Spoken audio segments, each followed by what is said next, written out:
Welcome to প্রিয় students. তোমরা যারা এবছরে মাধ্যমিক পরীক্ষা দিবে তো তাদের জন্য কিছু ইম্পর্টেন্ট টিপস রয়েছে। এই টিপসগুলি তোমাদের জন্য খুবই গুরুত্বপূর্ণ। তো দেখো, মাধ্যমিক পরীক্ষার আর বেশি দিন সময় নেই। এই কদিনে তোমরা কিভাবে পড়াশুনো করবে, কিভাবে কি করবে সেই সম্পর্কে কিছু আমি তথ্য দিচ্ছি। এগুলি কিন্তু তোমাদের জন্য অত্যন্ত হেল্পফুল হবে। মাত্র কয়েকদিন পর তোমরা পরীক্ষা দিচ্ছ, তো এবার তোমরা খাতাটা কিভাবে সাজাবে, কি কি করা উচিত, কি কি করা উচিত না, তোমরা এক এক করে দেখে নাও। ওকে, দেখো, প্রথমত তোমাদের একটা প্রথমবার তোমরা বাইরের স্কুলে পরীক্ষা দিতে যাচ্ছ, তো তোমাদের কিছু কিছু জিনিস, ইম্পর্টেন্ট জিনিস তোমাদেরকে সাজিয়ে নিতে হবে। ঠিক আছে? পরীক্ষার যেদিন তোমাদের পরীক্ষা তার একদিন আগেই তোমরা এগুলোকে গুছিয়ে নেবে। যেটা তোমাদের লাগবে, তোমরা যে পেনগুলি তোমরা লিখতে তোমাদের ভালো লাগে সেই রকম 4-5টা পেন তোমরা আগেই কিনে কিছুটা পরিমাণ লিখে রাখো। ঠিক আছে? তাহলে কি হবে, পেনটা একদম স্মুথ হবে, তোমাদের লিখতে সুবিধা হবে। ওকে, কেননা তোমরা অনেকে কী করো, পরীক্ষার আগে কিছু নতুন পেন কিনে নাও, যেটা তোমাদের লেখার পক্ষে খুব অসুবিধাজনক হয়, আটকে আটকে যায় খাতার মধ্যে, অসুবিধা হয়। কারো কথা ধরার কিছু নাই। তোমাদের যে এতদিন থেকে তোমরা যে লেখাপড়া করছো, তোমাদের যে পেনটা, যে পছন্দের পেন, সেই রকম, সেটা দাম কম হোক আর বেশি হোক সেটা কোনো ফ্যাক্টর না, সেই রকম পেনটাকে তোমরা কিছুটা পরিমাণে প্র্যাকটিস করে একটু স্মুথ করে নাও। ঠিক আছে? এরকম যদি 5টা পেন রাখো তো আশা করা যায় সেই পেন দিয়ে তোমাদের 7টা পরীক্ষা কমপ্লিট হয়ে যাবে। পেন গেল, তারপরে তোমরা কি করবে, কিছু পরীক্ষার জন্য তোমাদের কি লাগবে, পেন্সিল লাগবে, তারপর স্কেল লাগবে, তারপর রাবার, এটা তোমরা সাজিয়ে রাখো। আর কি করবে, তোমাদের যে পরীক্ষার জন্য যে অ্যাডমিট কার্ডটা রয়েছে সেটা তোমরা আগেই ব্যাগের মধ্যে গুছিয়ে রাখো, যেটা যেন তোমাদের পরীক্ষার দিন এটাকে গোছানোর জন্য দরকার হয় না। ঠিক আছে? এই কাজটা তোমরা 5-6টা পেন, একটা নতুন পেন্সিল সুন্দর করে কেটে রাখো। তারপর তোমরা একটার জায়গায় পেন্সিল দুটো নাও। ঠিক আছে? দুটো সুন্দর করে চোখা করে কেটে নাও। তারপর রাবার নাও, কাটার একটা ওখানে রাখো, প্লাস তোমরা স্কেল আর এডমিট কার্ডটা সুন্দর করে একটা ব্যাগের মধ্যে প্যাকিং করে তোমরা 2 দিন আগেই রেখে দিতে পারো। ঠিক আছে? এরপর তোমরা এই যে বাকি এই কদিন তোমরা কি করবে না করবে সে সম্পর্কে আমি বলছি। এখন তোমাদের দেখো, পরীক্ষাটা দিতে গেলে তোমাদের শরীরটাকে ভালো রাখতে হবে। এবার শরীর ভালো রাখার জন্য তোমাদেরকে একদম সঠিকভাবে চলতে হবে। তো সঠিকভাবে চলার জন্য তোমরা প্রথমত কি করবে, খাবারটাকে সঠিকভাবে খাবে, সঠিক সময়ে খাবে, টাইম টু টাইম খাবে, বেশি পরিমাণ খাবে না এবং বেশি রিচ খাবার খাবে না। ওকে, সাধারণ নর্মাল শাকসবজি খাবার চেষ্টা করবে। এই মুহূর্তে বেশি ডিম, মাছ, মাংস খাওয়ার চেষ্টা করবে না, যাতে করে তোমাদের পেটের কোনো সমস্যা না হয় এবং কোনো রকম অসুবিধা না হয়। এইটা তোমাদের মাথায় রাখতে লাগবে। দেখো, ভালো রেজাল্ট করতে গেলে তোমাদেরকে শরীরটাকে প্রথমে ঠিকঠাক রাখতে লাগবে। তারপর তোমাদের দেখো, স্নানটাকে একদম সঠিক সময়ে করতে লাগবে। তোমরা বেশি বেলা করে স্নান করবে না, সকাল সকাল 10টার মধ্যে স্নানটা করার চেষ্টা করবে। তাহলে পরে কি তোমাদের সর্দি লাগার চান্সটা কম থাকবে। তো এইটুকুই তোমাদের শরীরের দিকে যত্নটা রাখতে লাগবে। আর ঘুমটাকে সঠিক দিতে হবে। তোমরা একদম রাত্রি জেগে পড়াশোনা করবে না, মোটামুটি 12টার মধ্যে পড়াশোনাটাকে কমপ্লিট করতে লাগবে। এবং দিনের বেলায় বেশি বেশি, যেহেতু তোমাদের স্কুল নেই, বাড়িতেই পড়াশোনা, দিনের বেলায় বেশি বেশি পড়তে লাগবে এবং নতুন পড়া বাদ দিয়ে পুরনো পড়া যেগুলো তোমাদের কমপ্লিট রয়েছে সেই পড়াগুলিকে রিভাইজ দিতে হবে এবং বেশি বেশি পরিমাণে লিখতে হবে। ঠিক আছে? লেখার প্র্যাকটিসটা কিন্তু তোমাদের রাখতে লাগবে। 2 নম্বর কি, খাতাটাকে আমরা কিভাবে সাজাবো। পরীক্ষার হলে আমাদের অনেকেরই প্রশ্ন যে খাতাটা আমরা কিভাবে লিখবো। ঠিক আছে? এবার ধরো তোমাদের একটা খাতা রয়েছে, এই খাতাটাকে তোমরা মার্জিন টেনে নেবে, তোমাদের সময় দেওয়া থাকবে, তোমার লাইন টানার জন্য সময় পাবে। ঠিক আছে? মার্জিন টানবে এইভাবে, উপরের দিকে মোটামুটি 1 ইঞ্চি ছাড়বে, তারপর বাঁ পাশে তোমরা 1 ইঞ্চি ছাড়বে। ঠিক আছে? ছেড়ে এখানেও কিছু লিখবে না, এখানেও কিছু লিখবে না, লিখবে কোথায়, এখানে। ধরো তোমরা দিবে 1-এর ক নাম্বার প্রশ্নের উত্তর দেবে, তাহলে কি করবে, এইখানে লিখবে তোমরা 1-এর ক, ঠিক আছে। 1-এর ক দিয়ে তোমরা এখানে উত্তর লিখবে। উত্তর লেখার পর তোমরা কি করবে, ধরো তোমাদের উত্তরটা এখানে শেষ, ঠিক আছে, এখানে শেষ হলো। শেষ হওয়ার পর তোমরা কমসে কম এখানে কিন্তু 2 আঙ্গুলের মতো জায়গা ছেড়ে দিবে, ঠিক আছে, এতটা পরিমাণ জায়গা ছেড়ে দিবে। দেওয়ার পর তোমাদের যদি নিচে কোনো অল্প একটু জায়গা থেকে, এখান থেকে কিন্তু প্রশ্নটার উত্তরটা শুরু করবে না, তোমরা কি করবে, পরের পেজে উত্তর শুরু করবে, পরের প্রশ্নের জন্য পরের পেজে উত্তর শুরু করবে। তোমরা হিজিবিজি করে কোনো মতেই লিখবে না, লেখাটা থাকবে পরিষ্কার পরিচ্ছন্ন, ঠিক আছে, সুন্দর, যাতে কোনো রকম বেশি কাটাকাটি না থাকে, খাতাটা যাতে পরিষ্কার হয়। দেখো, তোমাদের ভালো নম্বর পেতে গেলে খাতাটাকে একটু সুন্দর করে সাজাতে হয়। সাজানো বলতে কি, তোমাদের অতিরিক্ত অবাঞ্ছিত লেখা যাতে না থাকে এবং বেশি কাটাকাটি যাতে না হয়। ধরো তুমি এইরকম 2টো লাইন ভুল করেছো, তাহলে কি করবে, এইরকম করে কাটবে না। কীরকম করে কাটবে, ধরো এই লাইন দুটো ভুল হয়েছে, তাহলে তুমি একটানে সুন্দর করে একটা কেটে দিবে, তারপরে তোমরা যেটা তোমার সঠিক সেটা লেখার চেষ্টা করবে। ওকে, এইভাবে তোমরা খাতাটাকে সাজাবে। এবার ধরো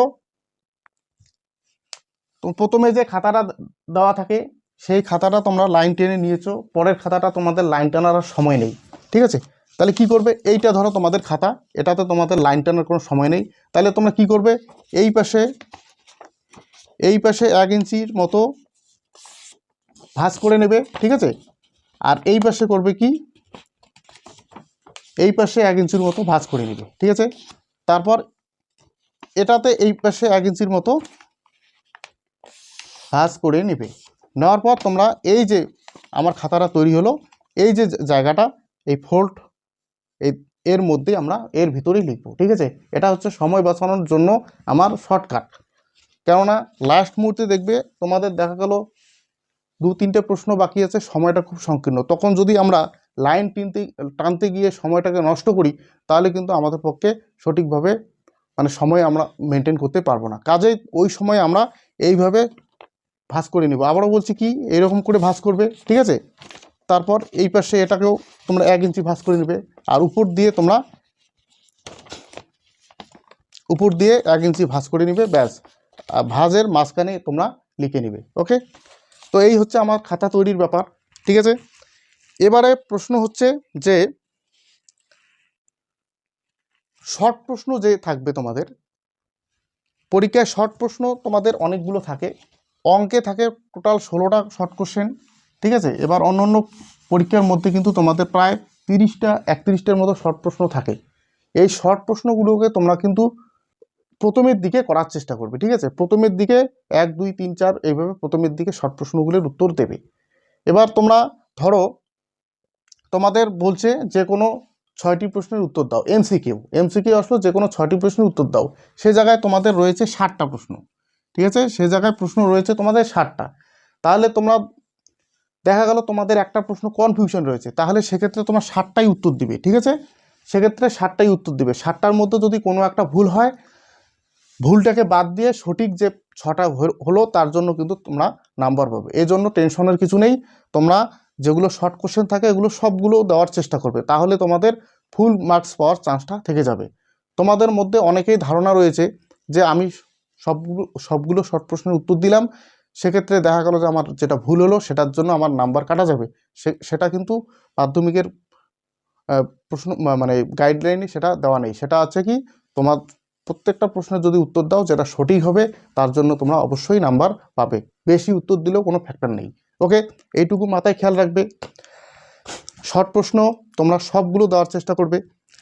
আর জীবন বিজ্ঞান বাদ দিয়ে বাকি যে সাবজেক্টগুলো রয়েছে, তোমরা যদি ধরো দেওয়া রয়েছে মাল্টিপল চয়েস, দেওয়া রয়েছে উত্তর হবে 1 নম্বরের প্রশ্ন দেওয়া রয়েছে যে নিচের প্রধান গ্রিন হাউস গ্যাস কোনটি, ঠিক আছে, নিচের মানে কোনটি প্রধান গ্রিন হাউস গ্যাস। সেক্ষেত্রে দেওয়া রয়েছে কার্বন ডাইঅক্সাইড, দেওয়া রয়েছে নাইট্রোজেন ডাইঅক্সাইড, ঠিক আছে। তো এ নাম্বারে যেটা দেওয়া রয়েছে, শুধু তুমি 1-এর ক দিয়ে যদি শুধু এ অপশন দিয়ে কার্বন ডাইঅক্সাইড উত্তর দিয়ে দাও, সেক্ষেত্রে তোমাদের কিন্তু ফুল মার্কস দেওয়া হবে, ঠিক আছে। জীবন বিজ্ঞান বাদ দিয়ে বাকি সাবজেক্টগুলো তোমরা টু দি পয়েন্টে শুধু উত্তরটুকু যদি দাও তাহলেই হবে, কিন্তু জীবন বিজ্ঞানের ক্ষেত্রে কিন্তু পূর্ণ বাক্যে উত্তরটি লিখতে হবে। অর্থাৎ তোমাদের যদি দেওয়া থাকে জীবন বিজ্ঞানের ক্ষেত্রে যে নিচের কোনটি গ্রিন হাউস গ্যাস, ঠিক আছে? তাহলে তোমাদের জীবন বিজ্ঞানের ক্ষেত্রে নিচের কোনটি গ্রিন হাউস গ্যাস, তাহলে লিখতে হবে নিচের গ্রিন হাউস গ্যাসটি হলো কার্বন ডাইঅক্সাইড। ফুল বাক্যে তোমাদের কিন্তু উত্তরটি দিতে হবে একমাত্র জীবন বিজ্ঞানের ক্ষেত্রে, আর বাকি ক্ষেত্রে তোমাদের কিন্তু শর্টভাবে উত্তরটি দিলেও তোমাদের কোনো অসুবিধা হবে না। ওকে, এটুকু মাথায় রাখবে। এরপর হচ্ছে তোমরা যারা একেবারে দুর্বল, খালি খাতা রেখে আসবে না, ঠিক আছে? খালি খাতা রেখে আসবে না, কেননা পাস করার জন্য তোমাদের খাতা অবশ্যই পূর্ণ করতে হবে। যার জন্য তোমাদের কোনো বিষয়ে যদি একটুখানি জ্ঞান থাকে তাহলে অবশ্যই তোমরা উত্তর দিয়ে আসবে। অবাঞ্ছিত কিছু লিখবে না, যেটা তুমি জানো সেটুকুই তোমরা মানে বানিয়ে বানিয়ে সেটুকুই উত্তর দিবে, কিন্তু খালি খাতা রেখে আসবে না, ঠিক আছে? এরপরে দেখো অঙ্কের ক্ষেত্রে বলি। অঙ্কের ক্ষেত্রে অনেকে পাটিগণিতের অঙ্ক করতে গিয়ে দেখা গেল তোমরা পাটিগণিতের অঙ্ক করতে গেছো, দেখা গেল তোমাদের অঙ্কের অর্ধেকটা তুমি করেছো, ঠিক আছে? পুরো অঙ্ক এটা, পুরো অঙ্কের মধ্যে তুমি অর্ধেকটা করেছো, বাকিটুকু তুমি করতে পারছো না, ঠিক আছে? সেক্ষেত্রে তোমরা কিন্তু অঙ্কটা কেটে দিয়ে আসবে না, ঠিক আছে? যেমন তুমি অর্ধেকটা করেছো সেই রকমই রাখবে, কেননা অঙ্কের ক্ষেত্রে কিন্তু পার্ট পার্ট নম্বর থাকে। কি থাকে? পার্ট পার্ট নম্বর থাকে। যার জন্য তোমরা যদি কেটে দিয়ে আসো তাহলে ওখানে কিন্তু 1 নম্বরও পাবে না। আর যদি অর্ধেকটা থাকে, দেখা গেলো 5 নম্বর রয়েছে, অর্ধেকটা তুমি করতে পেরেছো, সেক্ষেত্রে দেখা গেলো 2 তুমি পাবে। ওকে, যার জন্য যদি তুমি পুরোটা না পারো, যতটুকু করছো, শুধু পাটিগণিত নয়, যে কোনো অঙ্কের ক্ষেত্রে কিন্তু পার্ট পার্ট নম্বর থাকে। যেমন তোমরা যদি উপপাদ্য করো, উপপাদ্যর ক্ষেত্রে ছবিটা করতে পারলেই 1 নম্বর, ঠিক আছে? বাকি প্রমাণ, অঙ্কন প্রত্যেকটার জন্য পার্ট পার্ট নম্বর থাকে, সেটা তুমি পার্ট পার্ট করে কিন্তু নম্বর পাবে, ঠিক আছে? অর্ধেক জায়গায় আটকে গেলে তুমি অঙ্কটা কেটে দিয়ে আসবে না। সম্পাদ্য করো, সম্পাদ্যর ক্ষেত্রেও তাই, ঠিক আছে? বাকি যে অঙ্কই তুমি করো না কেন, তোমাদের পার্ট পার্ট থাকবে। তার জন্য যতটুকু পারো, তুমি যতটুকু পারছো ওটা না কেটে ওই রকমই তুমি ছেড়ে দিয়ে আসবে, ঠিক আছে? তারপর হচ্ছে সময়টা একটা ফ্যাক্টর। তুমি কোনো প্রশ্ন পারছো না, যার জন্য ওটার মধ্যে তোমাদের বসে থাকলে চলবে না, সময়ের সাথে সাথে তোমাদের কিন্তু চলতে লাগবে। সময়টাকে তোমরা মানে একদম সময় মেনটেন করে কিন্তু পরীক্ষা দেওয়ার চেষ্টা করবে। ওকে, এরপর হচ্ছে কি, পরীক্ষার মধ্যে তোমরা কোন ধরনের প্রশ্নগুলো করার চেষ্টা করবে সবসময়? যে প্রশ্নগুলোতে ভাগ বেশি থাকে, অর্থাৎ ছোট ছোট, ধরো কোনো প্রশ্ন, তোমাদের একটা প্রশ্ন বলছে যে কোনো একটি প্রশ্নের উত্তর দাও, সেক্ষেত্রে একটা প্রশ্নের মধ্যে দেখছো যে একটা উত্তর লিখলে গোটা 5 নম্বর, আর একটা প্রশ্ন দেওয়া আছে 1 যোগ 1 যোগ 2 যোগ 1, ঠিক আছে? তাহলে টোটাল কত হলো? 5। তোমরা সবসময় এই ধরনের প্রশ্নের উত্তর দেওয়ার চেষ্টা করবে আগে, যদি জানা থাকে, ঠিক আছে? যদি না জানা থাকে তাহলে তো করার কিছু নাই। যদি জানা থাকে তাহলে তোমরা এই প্রশ্নের উত্তরটা দেওয়ার চেষ্টা করবে, কেননা এই প্রশ্নে কিন্তু 5-এ পাস পাওয়ার চান্স রয়েছে। ওকে, আর দেখা গেল তোমরা এই একটা উত্তরের মধ্যে যদি 5 নম্বর থাকে, সেক্ষেত্রে কিন্তু তুমি 5-এ পাস নাও পেতে পারো, সেখানে 3ও পেতে পারো, উত্তর যদি একটু ভুল হয়, ঠিক আছে? আর পার্টে কিন্তু তোমাদের নম্বর সবসময় বেশি হবে। যারা 100-ই 100 পেতে চাও, ঠিক আছে? অনেকে আছো যে আমার টার্গেট আমি পরীক্ষায় 100-ই 100 পাবো, ভৌতবিজ্ঞান পরীক্ষায় 100-ই 100 পাবো, অঙ্ক পরীক্ষায় 100-ই 100 পাবো। সেক্ষেত্রে তোমরা কিন্তু বা বাংলার ক্ষেত্রে এই ছোট ছোট ছোট ছোট প্রশ্নের উত্তরটা দেওয়ার চেষ্টা আগে করবে। ওকে, এবার দেখা গেল তোমাদের বললো যে কোনো 5টি প্রশ্নের উত্তর দাও, ঠিক আছে? যে কোনো 5টি প্রশ্নের উত্তর দাও। এবার তোমরা 1 2 3 4 5 নম্বর প্রশ্নের উত্তর দিয়ে দিলে। এবার তোমার সন্দেহ হচ্ছে যে আমার 4 নম্বরের প্রশ্নের উত্তরটা অতটা ভালো হয়নি, এটাতে হয়তো 5-এ 5 আমি নাও পেতে পারি। সেক্ষেত্রে তুমি কিন্তু একটা প্রশ্নের উত্তর বেশি দিয়ে আসতে পারো। ওকে, নিচে 6 নম্বরটাও তুমি দিয়ে আসতে পারো। সেক্ষেত্রে তোমার যদি এখানে 5-এর মধ্যে 3 পাও আর এটাতে যদি 5-এ 5 পাও, তাহলে কিন্তু তোমাকে এটা নেবে না, এটাকেই গণ্য করবে। ওকে, তখন তখন কিন্তু তুমি ফুল মার্কসটা পেয়ে যাবে। যার জন্য তোমাদের যদি উত্তর জানা থাকে এবং হাতে যদি সময় থাকে, সেক্ষেত্রে তুমি কিন্তু একটা প্রশ্নের উত্তর বেশি দিয়ে আসতে পারো, যদি কোনো প্রশ্নের সন্দেহ থাকে। ওকে, এইটা মাথায় রাখবে। আরেকটা হচ্ছে কি,